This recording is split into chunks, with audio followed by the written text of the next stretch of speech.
గ్రహించగలుగుతారు. ఇటువంటి స్థితిని బోధించినటువంటి సంత్ సేవాలాల్ యొక్క జయంతిని పురస్కరించుకొని ఆ రోజున వారు మన హైదరాబాద్కి రావటం. హైదరాబాద్లో ఇద్దరు ఉద్యమ నాయకులు ఉండేవాళ్ళు, జంగీ బంగీ అని.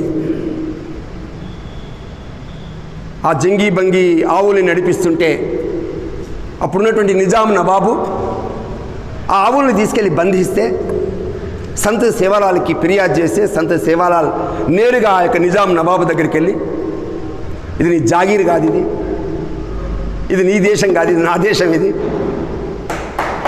నువ్వున్నావే, నువ్వు బ్రిటిష్ వాళ్ళకి గుమాస్తావి, నువ్వు కాబట్టి బ్రిటిష్ వాడిది కాదు, నీది కాదు, జాగీర్ నాది అనే విధంగా గట్టిగా చెప్పినప్పుడు ఇతన్ని ఏమంటే విషాహారం ఇచ్చి చంపడం కోసం ప్రయత్నం చేస్తే ఆ ఇచ్చినటువంటి విషాహారాన్ని కూడా చేతితో స్పృశించి దాన్ని అమృతతుల్యంగా మార్చి ఆస్వాదించి జీవించినటువంటి మహానుభావుడు సంత్ సేవాలాల్.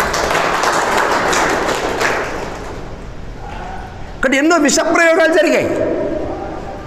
నిజాం నవాబు వారి యొక్క పరిసరాల్లో ఉండేటువంటి వ్యక్తులు ఎన్నో రకాలైనటువంటి కీడు చేయడం కోసం ప్రయత్నం చేశారు. చివరికి నిజాం నవాబు తల వంచి తామ్రపత్రం మీద రాసిచ్చాడు. ఏమని ఇచ్చాడు తెలిసిన?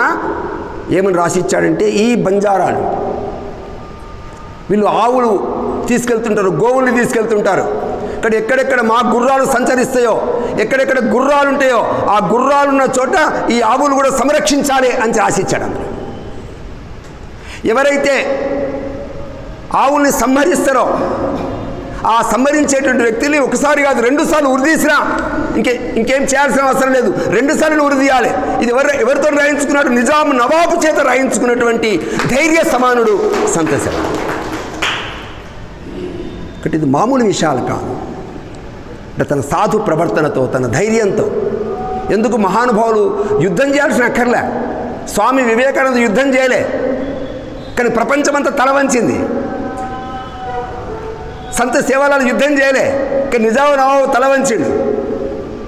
సంత్ రవిదాస్ యుద్ధం చేయలే, కానీ కాశీ మహారాజు వచ్చి కింద కూర్చొని శిష్యుడైండు.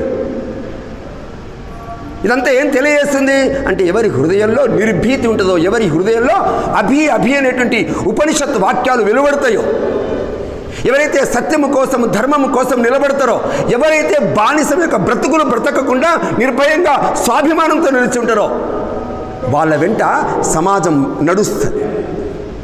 సమాజానికి నేతృత్వం వహించేటువంటి శక్తులు వీళ్ళే. అటువంటి పద్ధతిలో సంత్ సేవాలాల్ యొక్క జయంతిని పురస్కరించుకొని ఈరోజు కొన్ని విషయాలు మనం చెప్పుకున్నాం.